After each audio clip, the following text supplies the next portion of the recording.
Day 1 consistency challenge. This is a new endeavor that I'm starting where I'm going to be posting every day for consistency on my goals and things I'm trying to achieve, and just posting this along on my journey to inspire and motivate people along the way. Nothing here is really to teach anybody, but just be a peer on this journey that we call life.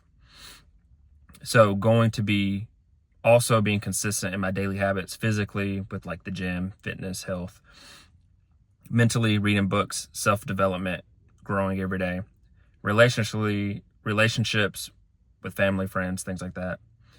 Spiritually, reading the Bible, praying, which is my belief system, and work, business, working hard at my job until I no longer need a job, but also in business, whether it's YouTube and other things that I am working on.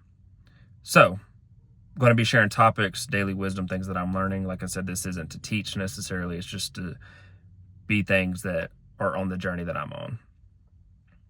So with that being said, first topic, which is actually from December 1st, as I'll be catching up, and I'm not going to give this introduction every call or every video. I'm just going to start the video off with the topic and the daily learning that I had. So for consistency day 1, it was surrender the outcome and trust the process. We all have goals, whether they're physically with the gym and our health, whether it's self-improvement mentality, emotionally growing, being more smart, gaining knowledge, gaining that wisdom. Work, goals we want to achieve, whether it's getting promotions, just making a lot of money, or business, starting our own business and growing that, becoming a millionaire, whatever that goal is. And obviously spiritually, we always want to grow, whether you're a Christian, Muslim, Jewish, atheist even. I do believe everybody should have a belief system. So even if you're atheist, belief in self is huge. Part of my story is I was actually an atheist for 7 years. Grew up Christian and in church because I'm in the South, and that's kind of what we do here, the Bible Belt. Then had about 7 years where I was agnostic / atheist, and then ended up regaining my faith through a lot of different things in life, and I'm blessed for that. So I am a believer and follower of Jesus Christ. So that's my personal belief system. I do not judge others for what they choose to believe. But yeah, we all have these goals. We all have these things we want to accomplish. Though sometimes I think we focus too much on the outcome. I do think we should have a vision, a clear destination to where we want to go. But the daily, weekly, and monthly process to get there is what we need to trust. We need to build systems, have accountability partners, coaches, mentors, things like that to help us get there. 2 good books I recommend: Atomic Habits by James Clear and the Compound Effect by Darren Hardy are 2 really good books. I slightly like the Compound Effect a little bit more because it's more of a daily kind of grind, kind of speaks to my inner athlete. So if you're like a previous athlete or an athlete, you'll really resonate with it. James Clear, Atomic Habits, is great as well. It's a little bit more sciencey. He has more like studies to it, but both are great books. The good thing about Atomic Habits is he speaks a lot to building systems that are going to help you not fail, to not break these habits, and or get rid of bad habits. So that's a great thing to that. But yeah, we focus too much on, I want to lose 100 pounds in this next year. I want to make $100,000 this next year, or $100,000 in my savings. I want to have a better relationship with my kids and wives or significant others, versus just focusing on that daily, weekly work habit that I was kind of mentioning. And the outcome will take care of itself. Stop being so future focused that you get discouraged when you have a bad day or a bad week.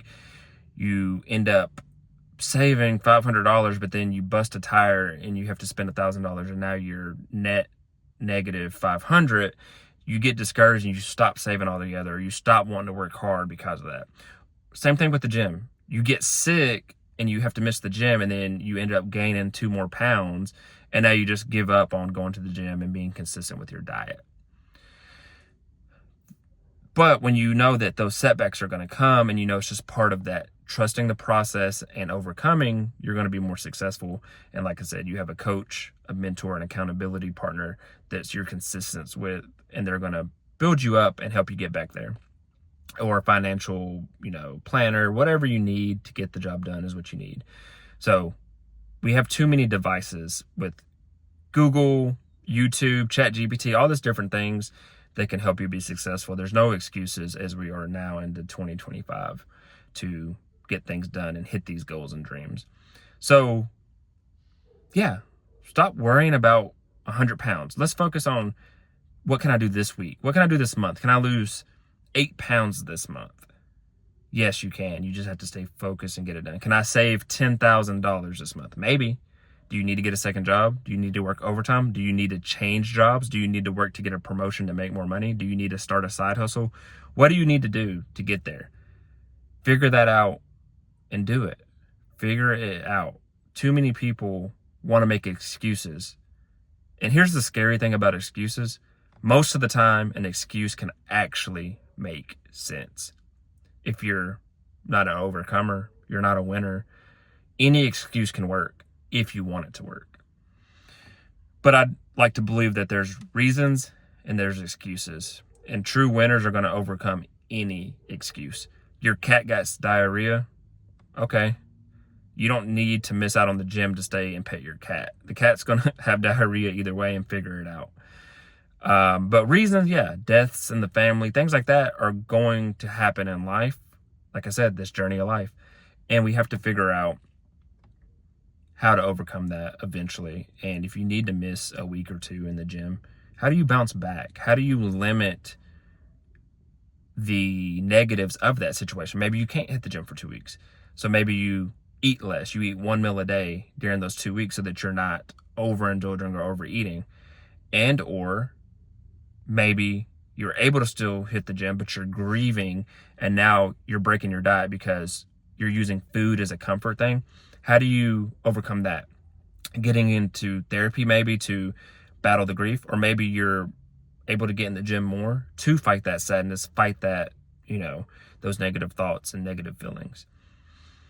So you just have to have a plan and figure it out. Like I said, surrender the outcome. Don't worry too much about 100,000 in a year or 100 pounds in a year. If you trust the process, stay on the daily, weekly, monthly habits, you can get there. And you might even surpass your goal. You might lose 110 pounds. You might have $200,000 saved as you build in that habit and knowing that you're accomplishing it and seeing success on a monthly basis. You might be encouraged and work harder to keep doing that. Or you might come up short. You might save 80,000. You might lose 80 pounds, but I guarantee you will still feel better and great for achieving what you achieved, versus you have an excuse or you give up too easily. And now you lost 10 pounds and then gave up, or you saved 10,000 and gave up. And now you feel horrible. And then we relive this cycle going into 2026 of, I want to make more money. I want to lose weight. I want to have better relationships. I want to be whatever it is. But now you're a year older. 2 things that will never change. 2 things you will never have. Today is you will have tomorrow. Today is the youngest and most energized you will ever be in your life. Unless you're just super unhealthy for no reason. You can technically have more energy tomorrow if you change your diet and work out more. But hypothetically, if you're 25 today and next year you're going to be 26, you're going to be older. You're going to be probably less energized as you gain age, as you get older. So do things today, because tomorrow's not promised. And we never know when our last day on earth is going to be. People do die early. People die at age 30. People die as babies. People die as teenagers. You might be blessed and live 70, 80, 90, 100 years old. But what will your life look like? Will you need to be taken care of at an early age, like age 60, because you didn't invest in your health and your money? Will you be working at age 70 plus, say age 75, age 80, because you're a wreck with your finances and making money? Who knows? I hope not. But want to put this in your mind. So remember, surrender the outcome, but trust the processes. Get systems in places to be successful. Peace and blessings on the journey.